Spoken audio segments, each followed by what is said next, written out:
Welcome back to my channel. তো আমার village life channel সম্পর্কে নতুন করে আর একটা ভিডিওতে আমি স্বাগত জানাচ্ছি। তো এখন আমি রান্না করি,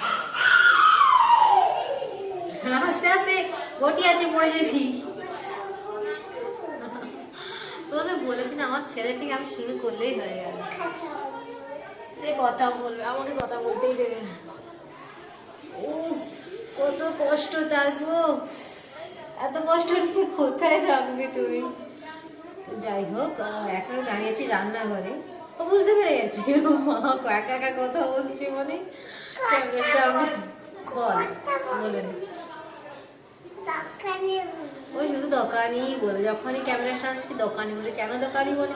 রাস্তার সামনে শুধু দাঁড়িয়ে দেখি দোকানিদের, আর বলে আমি দোকানি, রুটি দোকানি, এ দোকানি, এই করতে থাকে।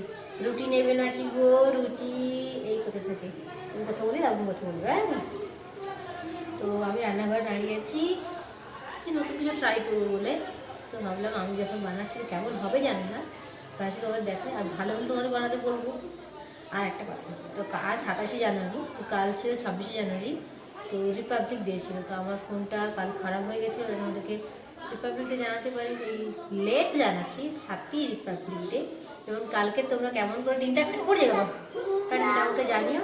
আর কালকে না রিপাবলিক ডে ছাড়াও আমার জন্য একটা বিশেষ দিন ছিল, আমাদের বিবাহবার্ষিকী ছিল। তো এই নিয়ে আমার 3 বছর মানে কমপ্লিট করলাম। হ্যাঁ, ও ঘোরাবে না, একটু কথা বলুন। 3 বছর কমপ্লিট করলাম, বাট সকাল থেকে মন খারাপ।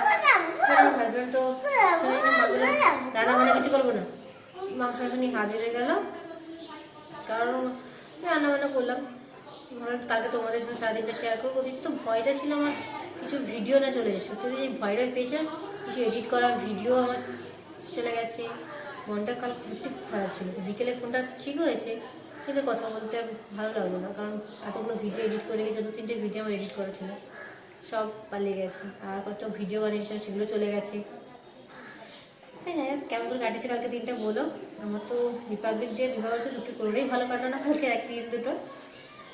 তবুও মাংস রান্না করেছিলাম, আলু ভাজা হয়েছিল, পাঁপড় ভাজা হয়েছিল। হাজব্যান্ডে চিৎকার করতে করতে না করলেও কিছুই বানাতাম না, ডাল খেয়ে থাকতাম। তো আজকের বানাচ্ছি একটু টমেটো রাইস, নতুন ট্রাই করছি। রান্নাটা আমি শিখেছিলাম তো খুব ছোটোবেলায় রান্না দেখতে ভালোবাসতাম জীবনে, তো ওইখানে দেখেছিলাম, বাট প্রপার রেসিপি আমার মনে নেই। আমি আমার মতন করে বানাচ্ছি, দেখো তোমাদের ভালো লাগবে। কড়াই আমি গরম করে নিয়ে তাতে ঘি দিয়ে দিয়েছি। তো ঘিটা একটু গরম হতে জিরে দিলাম, একটা কাঁচা লঙ্কা দিলাম, আর তেজপাতা দিয়ে কিছুক্ষণ নাড়িয়ে চাড়িয়ে ভেজে নিচ্ছি। তো ঝাল যেরকম খেতে চাও সে সেরকমভাবেই দেবে। এখানে দিলাম কিছুক্ষণ নাড়ার পর রসুন কুচানোগুলো দিয়ে করে লাল করে ভেজে নিয়ে দিয়ে দিলাম টমেটো পিউরিটা। তো আমার কাছে মিক্সি বা শিল কিছুই নেই বাটার জন্য, তাই টমেটোকে বয়েল করে নিয়ে তারপর ওটাকে দিয়ে দিচ্ছি। তো স্ট্রেন করা মানে ছাঁকনিতে ছাঁকার কিছু নেই, তো আমি সেম যা বয়েল করে ওটাকে হাত দিয়ে মেখে ওটাই দিয়ে দিয়েছি টমেটোটাকে, আর নুন হলুদ দিয়ে দিচ্ছি। তো তোমরা চাইলে মিক্সিতে বেটে নিতে পারো। কিছুক্ষণ নাড়াচাড়া করেছি, কিছুটা জল শুকিয়ে আসতে দিয়ে দিলাম গরম মশলা, জিরে গুঁড়ো দিয়ে এবার এটাকে কিছুক্ষণ আমি নাড়িয়ে আর একটু জল শুকিয়ে নেব। তো এবারে দিয়ে দিলাম আমি চিনি কিছুক্ষণ নাড়াচাড়া করার পর। তো যে যেরকম মিষ্টি খাবে সে সেরকম চিনি দেবে। আর ওদিকে আমি রাইস কুকারে ভাতটা করে নিয়েছিলাম। তো ভাতটা আমার কিছুটা একটু বেশি সেদ্ধ হয়ে গেছে, কারণ আমি ওই সময় আমার ছেলে উঠে পড়েছিল, তাই আমি ওকে আনতে গিয়ে আমার ভাতটা বেশি সেদ্ধ হয়ে গেছিলো। তো দেখতে একটু নাড়াচাড়া করলাম, একটু শুকনো হয়ে যেতে আমি দিয়ে দিলাম ভাত। তো যতটা লাগবে আমি সেরকমভাবেই দিলাম এখানে ভাতটা। আর ভাতটা বানানোর সময় আমি এখানে তেজপাতা, গরম মশলা, জিরে, গরম মশলা দারচিনি, লবঙ্গ, এলাচ দিয়েছিলাম, আর জিরে দিয়ে দিয়েছিলাম, দিয়ে ভাতটা বানিয়ে নিয়েছি। আর নুনটা আমার দিতে ওখানে মনে ছিল না, নুনটা এখানে আমি অ্যাডজাস্ট করে নিয়েছি।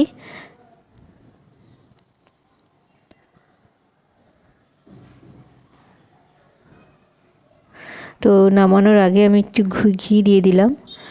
তো তোমরা চাইলে তেল দিয়েও রান্নাটা করতে পারো, আর নামানোর আগে ঘি দিয়ে দিতে পারো। আর ঝাল যে যেরকম খাবে তো সেরকমভাবে দিতে পারো। কেউ চাইলে গুঁড়ো লঙ্কা, যখন জিরে নুন হলুদ দিচ্ছিলাম ওই সময় লঙ্কা গুঁড়োও দিয়ে দিতে পারো, যেরকম ঝাল খাবে সেভাবেই বানাবে। তো এখানে তোমাদের আমি সার্ভ করে দেখাতে পারি, তো একদম হাজব্যান্ডের থালায় বেড়ে দিচ্ছি, কারণ ও ডিউটি যাবে, খাবে বলছে, তো তার সার্ভ করে দেখাতে পারলাম না। একদম হাজব্যান্ডের খাওয়ার থালাতেই বেরিয়ে দিচ্ছি। তো আমাদের তো এরকমভাবে বানানোর কোনো প্ল্যান ছিল না, তাই আমি যাই বানালাম আজকে বিরিয়ানি বানিয়ে ফেললাম। যে বানাবো এর সঙ্গে মাংস টাংস হলে ভালো হতো, তো না হয় যেটাই আমাদের হয়েছিল, তো হঠাৎ করে ইচ্ছে করলো বানাতে, তাই ভালো তোমাদের সঙ্গেও দেখাই। তো বানিয়েছিলাম বিনস আলুর তরকারি, আলু ভাতের ডাল। তো এটা এমনিই খাওয়া যায়, যেটা টমেটো রাইসটা এমনিই আমরা খেয়ে নিয়েছিলাম, তো ডালের প্রয়োজনও হয়নি, কিন্তু কী করবো করে নিয়েছি। তো আমার হাজব্যান্ড খেতে খেতে আমি কিছু কাজ গুছিয়ে নিয়েছিলাম। তো বেরোলো প্রায় 12টা বাজতে 15-20 মিনিট বাকি ছিল, বেরিয়ে গেল। তো খুব তাড়াহুড়ো কোনো ঘর ধরে আমার ঝাড় দেওয়া, গোছানো, বিছানা তোলা হয়নি, কারণ আমার হাজব্যান্ড 11টার সময় ঘুম থেকে উঠলো, তখন আমি রান্না করে ও বেরিয়ে যেতে থাকতে থাকতে আমি কিছু কাজ গুছিয়ে নিয়েছি। যেতে বিছানা টিছানাগুলো গুছিয়ে নিই।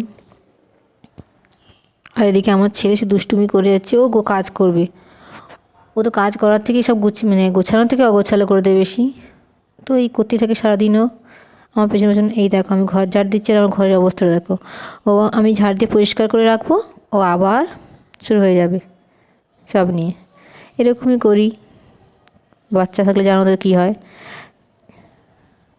আর এই দেখো ও তোমাদেরকে তার জুতো দেখাচ্ছে। ও ঘরের মধ্যে জুতো যেখানে যা পায় সব নিয়ে এসে ফেলে দেয়। আর ট্রলিতে তার গাড়ি ওটা। এরকম ও খেলে, আমি পরে যখন ঘর দর ঝাড় দিই মুছি তখনই আমি গুছিয়ে। তো আমি যেদিন যেরকম সময় হয় ঘর দর ঝাড় দেওয়া মোছা সেদিন সেরকমভাবে করে নিই। কোনো নির্দিষ্ট টাইম নেই যে সকালেই করতে হবে বা এখনই করতে হবে, যখন যেরকম সময় হয় সেরকম করে নিই। ঘর দর ঝাড় দিয়ে মুছে নিচ্ছি। আর আমার ছেলে দুষ্টুমি করেই যাচ্ছে ওর সাথে। ও শুধু মোবাইলের যে স্ট্যান্ডটা, ট্রাইপডটা ওখানে যাচ্ছে, ওটাকে নিয়ে দুষ্টুমি করছে। তো আমার কাজটা গুছিয়ে আমি চান টান করে নিয়েছি। তো ওদিকে আমার ছেলেকে চান করতে দিয়ে দিয়েছি। ও সঙ্গে সঙ্গে কিছুতেই চান করবে না, ও কিছুক্ষণ খেলতে দিতে হবে ওকে। তো এদিকে হলো বেসিন টেসিনগুলো একটু পরিষ্কার করে নিই, অনেকদিন পরিষ্কার করা হয়নি, ওগুলো করে নিচ্ছি। আর ওদিকে জল আমি রোদে বসিয়ে রাখি, ওকে একটু জলে খেলতে দিতে হবে, নাহলে চিৎকার করতে হবে, চান করতেই চাইবে না। চান টান করি যে রেখে দিয়েছি দেখো। ও আমার যে ঘর মুছেছিল ওই ডাংটা নিয়ে লেগে পড়েছে চান টান করার পর।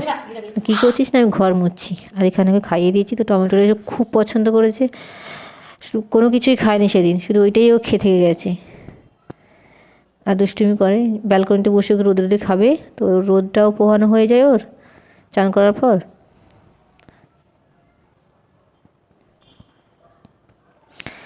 খাওয়া দাওয়ার পরও কিন্তু একটু ঘুরতে যাই, তো আমি ডাস্টবিন ফেলতে যাই আর ও আমার সঙ্গে ঘুরতে। প্রায় 1-1.5 ঘন্টা আমরা বাইরেই কাটাই। তো আজ হয়নি, কারণ আমার হাজব্যান্ড ডিউটি বেরিয়ে যাওয়ার পর 2টোর আগেই বাড়ি চলে এসেছে, আমাদের রাস্তা থেকে নিয়েই চলে এলো।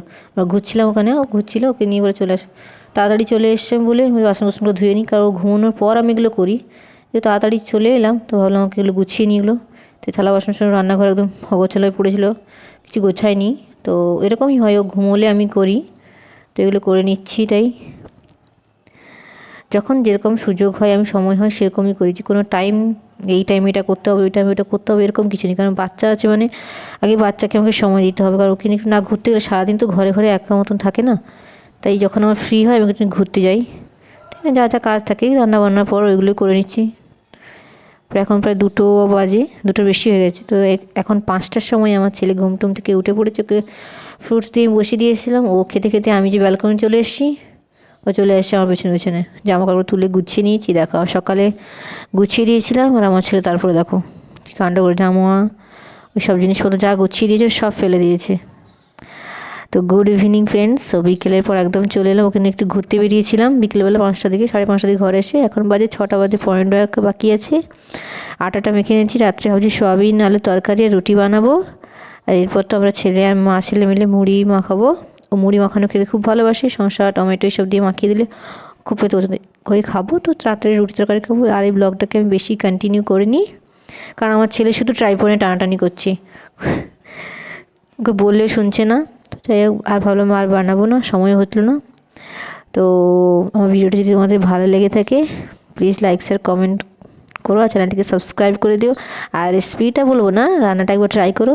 নিত্যদিন আমরা প্লেন ভাতই খেতে, তার একটু আলাদা হলে ভালো লাগে। তো তো রান্নাটা করে দেখো, তোমাদের নিশ্চয়ই ভালো লাগবে, খেতে খুবই সুন্দর হয়েছিল। আমার হাজব্যান্ড বললো খুব খেতে ভালো হয়েছে। তো দেখা হচ্ছে তোমাদের সঙ্গে নেক্সট কোনো ভিডিওতে। তোমরা ভালো থেকো আর সবাইকে ভালো রেখো। Tata, bye bye.